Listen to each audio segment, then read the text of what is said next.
I might need you to plug it in over there. Mr. Barber, can you mute your mic, please? Yes.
Good evening, everyone.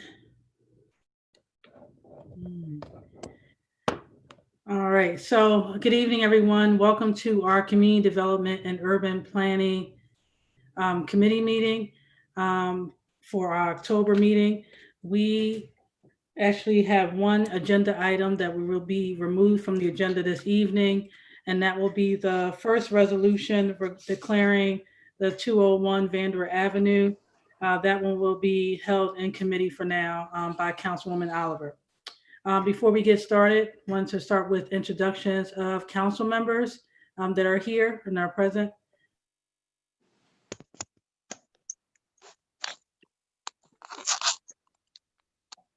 Councilman Vashon, 5th District. Councilman, I'm so apologize. Councilman Yolanda McCoy, 6th District. Nancy Alva, 3rd District. Hanifa Shabazz, City Council President. Linda Gray, 1st District Councilwoman. Perfect. And I think that's all of our council members that are in attendance. And can our staff person for the committee also introduce herself? Rahima Jabarbe. All right. So good evening again. I'm the chair of the Community Development Urban Planning Committee. Your at-large member. We will go ahead and get started. We will start with the resolution regarding authorizing the mayor to file a substantial amendment. So this is actually to the fiscal year 2020 annual action plan, which this is the second of which we had already done one first of this as well. This will be the second amendment that'll be made for due to the COVID relief funds that the city is receiving for the emergency services grants, solution grants. Director Weir, did you want to start it off before I make any comments? Thank you, Madam Chairperson. I think you've nailed it in that we're here to discuss the resolution that authorizes the mayor to file for these funds that would be a substantial amendment to the 2020 annual action plan. I believe I've stated to your committee previously that one of the primary objectives for the Real Estate and Housing Department in administering these funds is to making sure that there is zero liability to the city for not following policies and procedures. Therefore, that is the primary reason why we're here this afternoon, to make sure that those policies and procedures are being followed. This is specifically for HUD ESG COVID funds. That's the Emergency Solutions Grant. The original 2020 action plan was adopted by council in May of 2019. You had mentioned that this is a series of grants have been made, and in May 2020, HUD advised us that there were going to be a first transfer. From that first transfer of $647,693, currently we have $509,598 that's obligated and is on the street with various agencies in the city of Wilmington, and that basically covers emergency shelter operation, rapid rehousing, and the services that need to go in hand when folks need help with rent, utility payments, things like that. This basically represents a new grant of $1,142,212, and that's why we're here to discuss. That's what we're here to discuss. In summary. Thank you, Director Weir. Are there any questions from council members? Councilwoman Oliver? Yes. So this is going to go to the agencies that already received. This is their second round, such as the Neighbor House, Weston, all the other agencies. So if I have two individuals when I just received a call that's looking for some money, they would go to like the Neighbor House or Northeast Social Services where these fundings would be going. Yes, these are very specific to HUD regulations so that the agencies that are administering those for the city have to meet the requirements, as simple as a Dun and Bradstreet number onto that they have been providing services without any issues in the history. When we look at the fact that we are really putting a lot of money out on the street through those agencies, we're feeling that we're ahead of the curve of most other communities that are using the federal funds.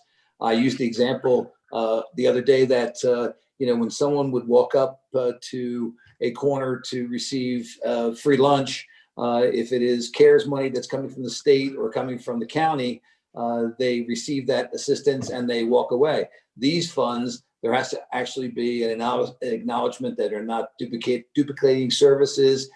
They have to take in the name of the people that the services are being provided for. So the HUD funds are a little bit different, and we feel that going with the agencies that have the track record, have the capacity, is the best way of doing it. It also helps us when someone calls into the 311, there's a direct, here is exactly where you need to go for those services. May I continue? Yes. Will you send out a list of the agencies to make sure that it's still the same or so it's not different? So we know I have two people now that need funding from COVID, and they called two agencies, and right now they said they didn't have any funding. So if you can forward that list over, at least I know just where to send them. I'm not sending them to the wrong agency. I appreciate it. Absolutely, not a problem. Okay, thank you. And that was Director Ware, also one of my questions too. I know there was a press release that was sent out initially for the first round of funding that went out. Is there a way for us to not only get the individuals who are getting the second round, but also for the first round of individuals, we can get a list of those so that as we're talking to our constituents, that we can tell them where to go, so that we're not sending them to folks. As Councilman Oliver alluded to, there are folks who go to certain agencies and that's because they're used to them. And a lot of times they're out of funds by a certain period of time. So it would be good for us as we're out talking to people, especially around rent assistance, would definitely be needed so that we can help with marketing it as well for those agencies. Absolutely understood, and I will follow up on that. Thank you. And then also, I know you mentioned that you said 509,000 have been spent so far. Is that from the first one? Yeah, of the 647,000, Okay. the 509. So that basically leaves available right now 138,095. And is that still within the agencies, or is that within what we still have in the city? That is still what is unencumbered from the city side, so that if there was other agencies, and we are continuing to talk to agencies that, say, for instance, the first round said, no, we're not interested, or we've already gotten funds from other places.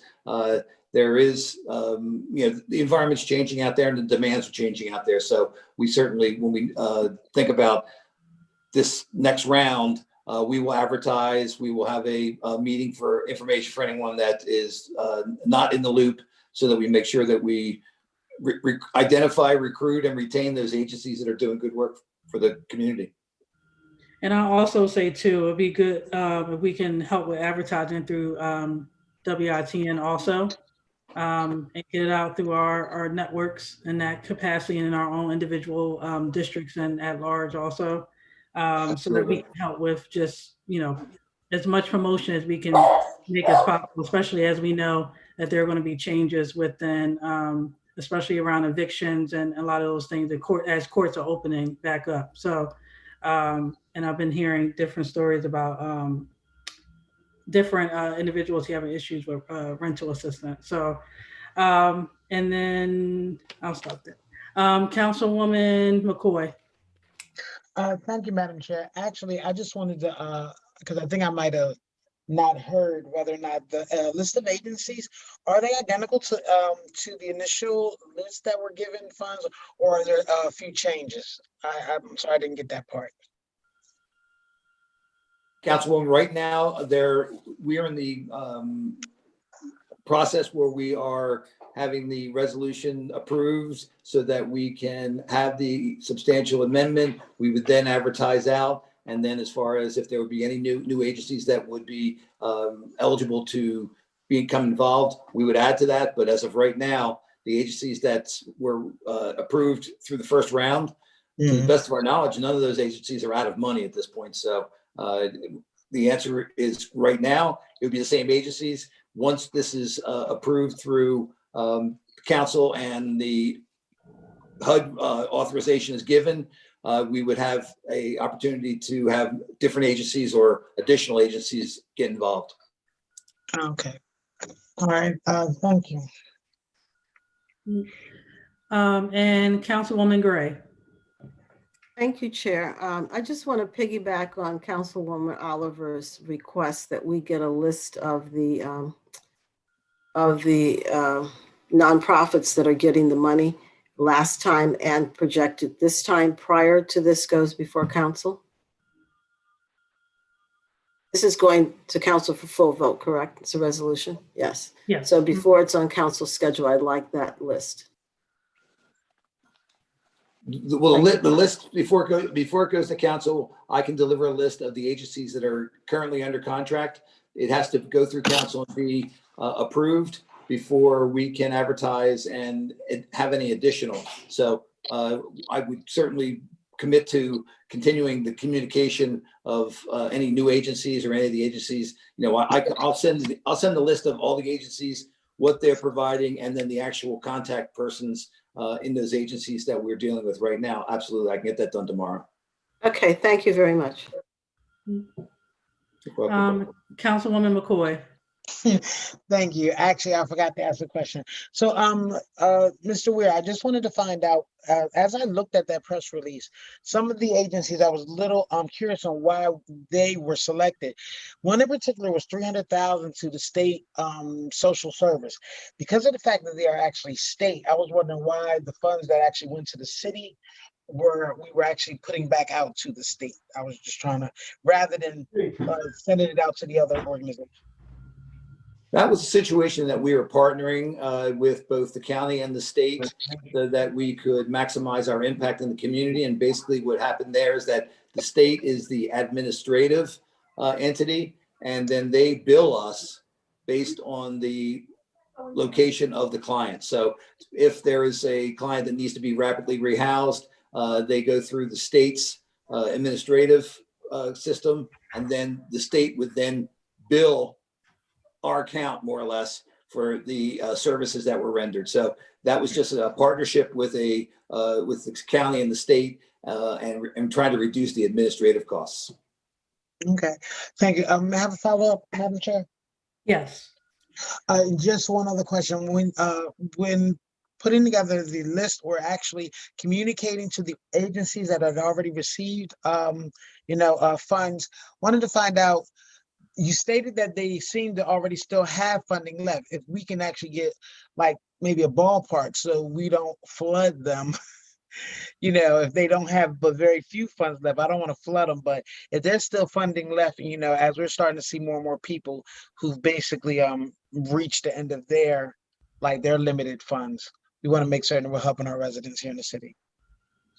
Wanted to get just get like a roundabout figure if you can. Yeah, absolutely agree. As far as part of the application will include to date, and they also need to give us regular reporting so that we report to HUD. It just so happens that date has not passed, so that right now I don't have it at my fingertips how many families have been served or how many individuals have been assisted. But that would certainly be part of any ongoing funding, because it would be an amendment to the current contract. Okay, thanks. Yeah, and Director Ware, if there's any of that data that you could share with us too, that would be great. Just so we know out of the funding that we have gotten for the I think it was 1.3 or 1.2 that we gave out the first time. And then also when we get the second amount of how many families or people we've helped and served through that money will be, I think, hugely helpful for us too, as we're working with the different agencies.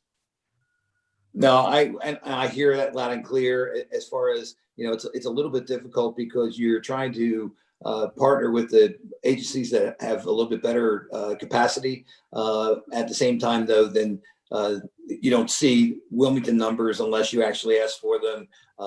It's a situation where we are assisting the individuals and families. We just need to make sure we have those numbers and we can tell our story. So I hear that loud and clear. Yep. Thank you. Are there any other questions from council members? All right. Seeing none, is there any questions from the public?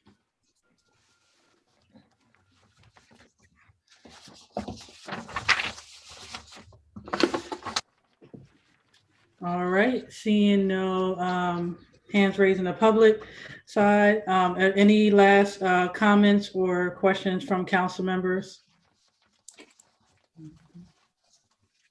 All right. So this is a resolution, does not have to be voted out of the committee. So this will be on the agenda for, if I'm correct, is that October 15th? Yes, Chairperson, yes. Okay. So this will be on the agenda for October 15th. And that is actually our last agenda item for this evening. I think this is probably now one of the quickest meetings we've had for community development and urban planning. So I will entertain a motion to adjourn. So move. Second. All in favor? Aye. Aye. All right, Bye. thank you, everyone, and have a good evening. Thank you again, I'm about to call you Dr. Weir, Director Weir. I've been called worse. Thank you very much. Have a good evening, everyone. Chairperson. Bye-bye. You too. Bye-bye.